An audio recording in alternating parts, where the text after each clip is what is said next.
Bonsoir tout le monde, je suis ravie d'être ici. Je suis déjà venue il y a 1 an ou il y a 2 ans et j'espère qu'il y a des gens qui ne vont pas trouver que c'est trop redondant avec ce que j'avais déjà fait.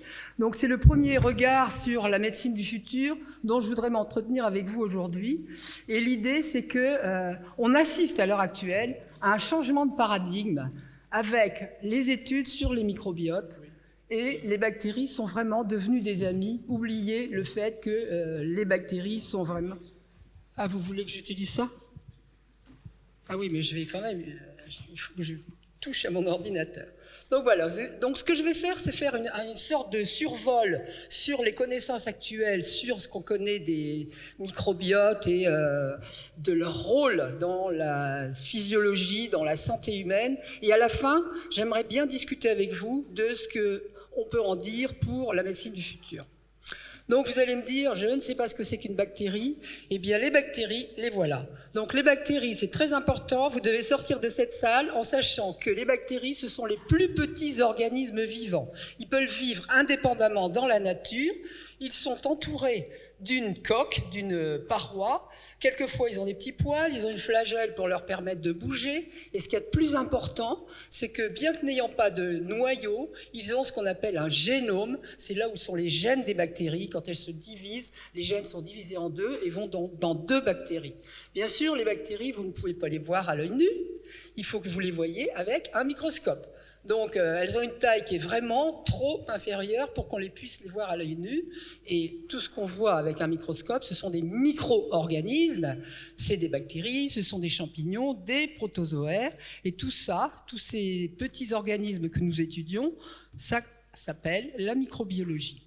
En fait, c'est intéressant de savoir que le mot microbe n'avait pas été inventé ou proposé par Pasteur ou Robert Koch, mais par un chirurgien qui s'appelait Sedillo, qui a créé le mot microbe. Donc Pasteur et Robert Koch ont isolé des microbes, ont été capables d'identifier le microbe responsable d'une maladie. Ils ont commencé à mettre au point des moyens de lutte contre ces maladies et ça a duré pendant à peu près un siècle. Moi-même, à la fin du XXe siècle, j'étudiais, comme l'a dit Michel Lazienski, une bactérie qui interagit avec les génomes, etc. Mais on a assisté à une grande révolution qui a démarré avec le fait que, notamment ces 2 individus, ont été capables d'analyser la séquence des génomes. Vous vous souvenez le petit génome rose dont je vous ai parlé?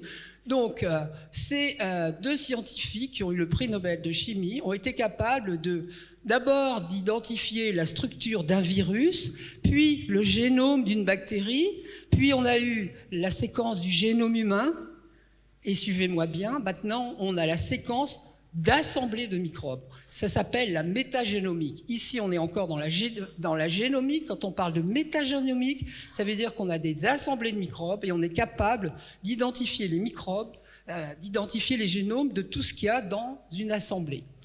Et donc, j'arrive à une assemblée de microbes qu'on appelle le microbiote intestinal. Je crois que vous avez tous entendu parler de ça, notamment par le fait de ce livre qui a eu un grand succès et qui parlait justement de l'intestin et de ce microbiote intestinal.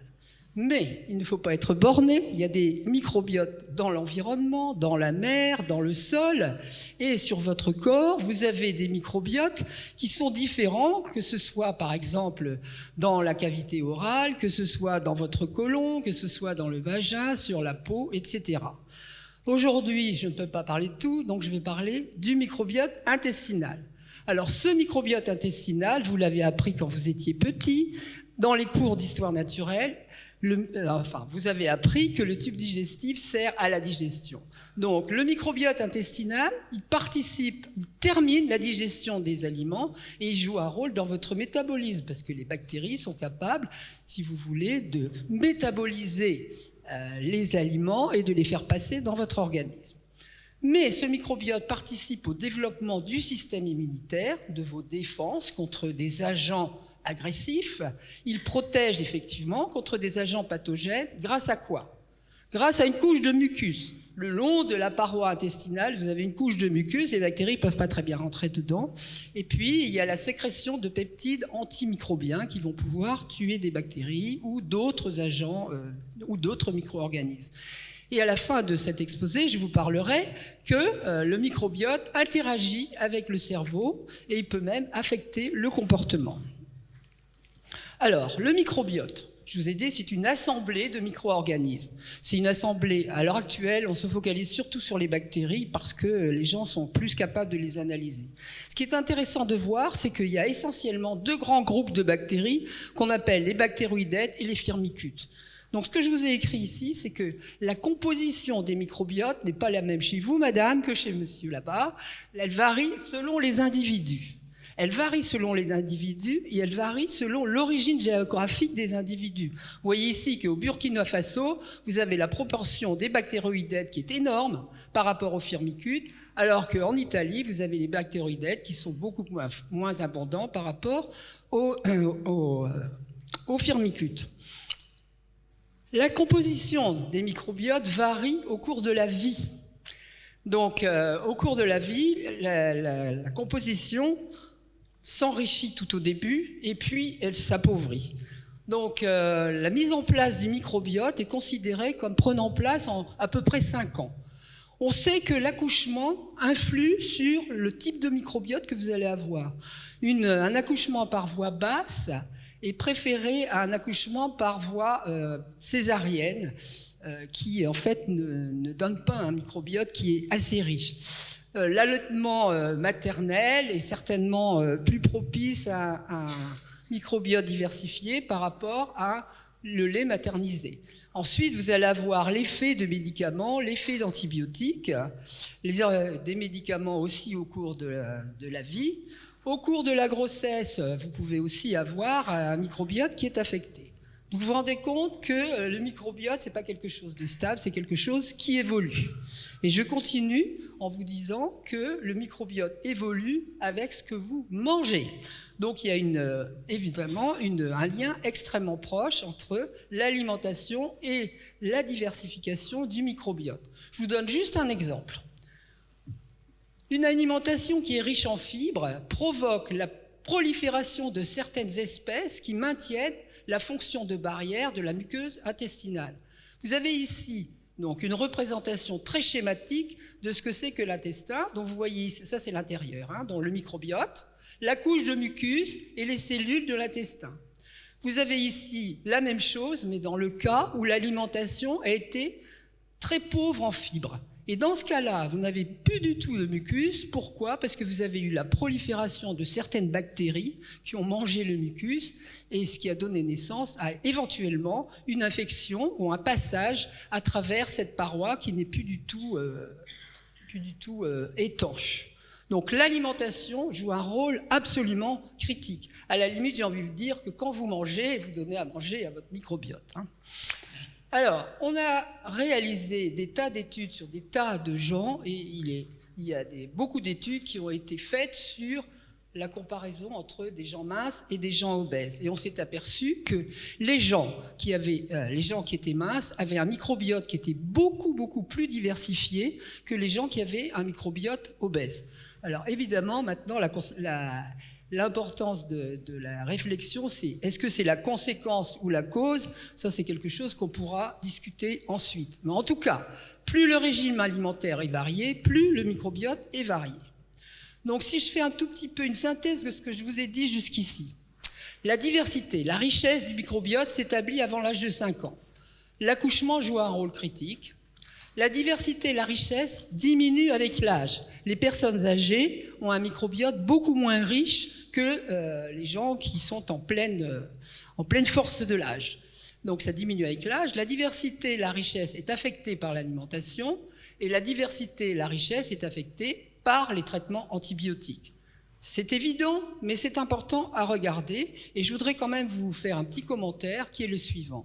Parce que c'est le résultat d'observations d'épidémiologie. Chez les enfants, les antibiotiques perturbent durablement la composition du microbiote.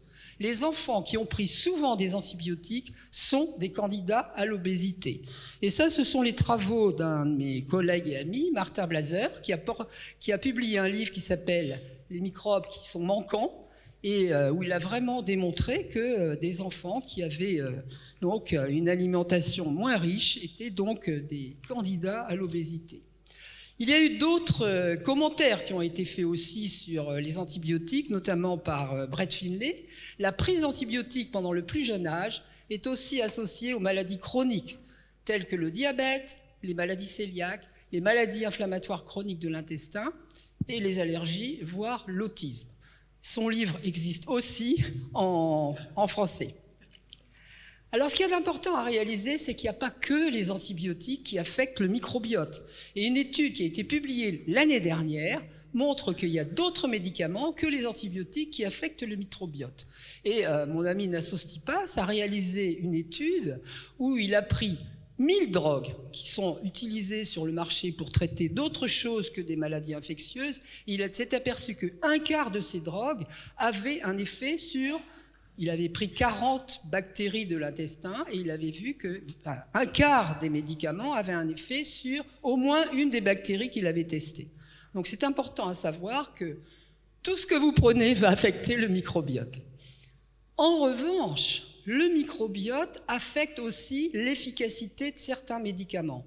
Et là, je cite le travail du groupe de Laurence Wittevogel, où il a montré qu'il y avait un impact du microbiote sur l'efficacité de l'immunothérapie des cancers. Donc, j'espère que vous comprenez que le microbiote est au cœur de tout, hein.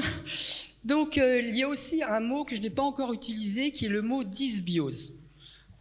Quand vous êtes en bonne santé, que vous avez un microbiote qui est bien équilibré, vous avez vu que vous avez une répartition de firmicutes, une répartition de bactéroïdes, d'actinobactéries, etc. Mais il y a des maladies qui sont des maladies chroniques inflammatoires où il y a clairement ce qu'on appelle une dysbiose, un déséquilibre. Et je vous cite simplement la maladie de Crohn, où on a bien montré qu'on avait une abondance de bactéries pro-inflammatoires et beaucoup moins de bactéries qui étaient anti-inflammatoires.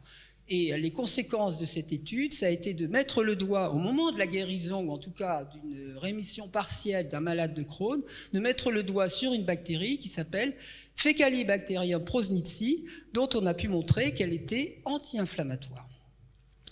Alors pour terminer, je voudrais parler de quelque chose dont on parle beaucoup, c'est l'axe intestin-cerveau.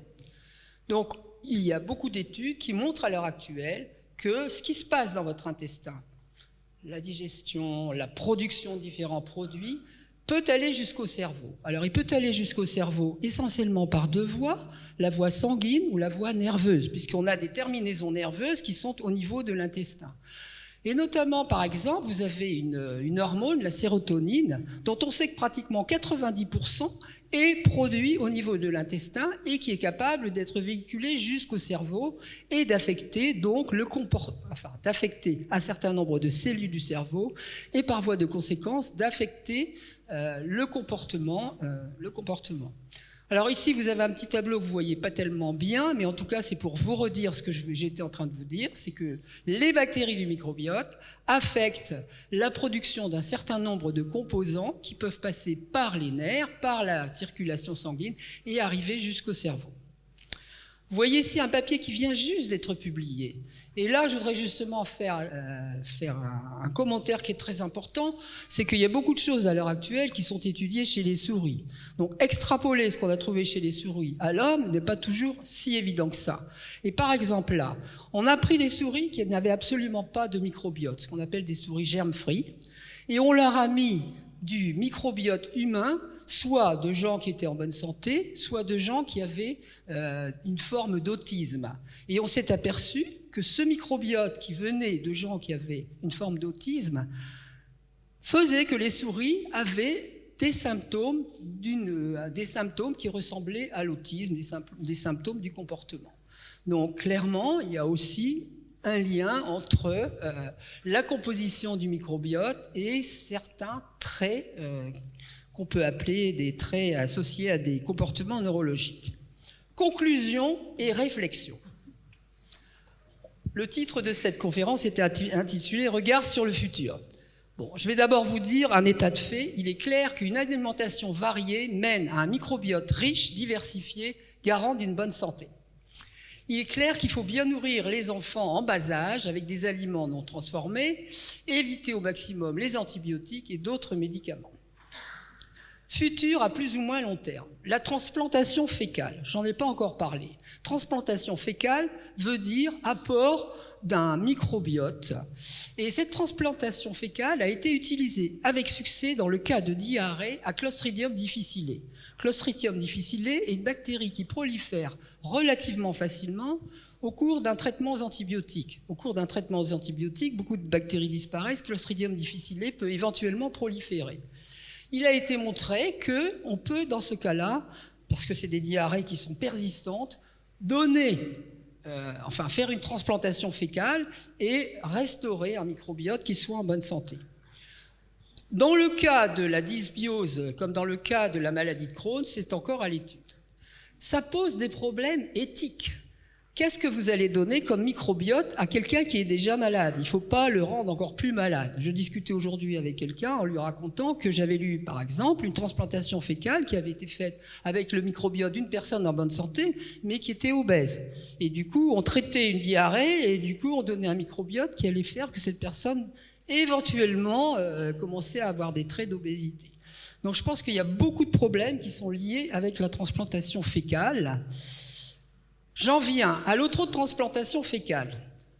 Il faut pas, je pense que c'est extrêmement important de se dire que si vous avez, si vous êtes quelqu'un à qui on va faire une intervention chirurgicale couplée à une antibiothérapie, vous pouvez très bien vous faire un petit prélèvement fécal et puis après le traitement, vous réinjectez cet échantillon. Donc ça, c'est dans les choses personnellement, que je ferai avec plaisir. Manipulation du microbiote par l'alimentation, c'est quelque chose qui est tout à fait réalisé par des gens, par exemple, qui s'intéressent à l'obésité et qui montrent que pour soigner l'obésité, on peut tout à fait jouer sur la composition du microbiote.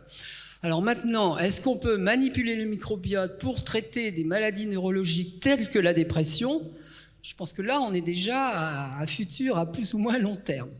Enfin, l'analyse de la composition du microbiote. Il est clair que les analyses de composition du microbiote vont être de plus en plus faciles.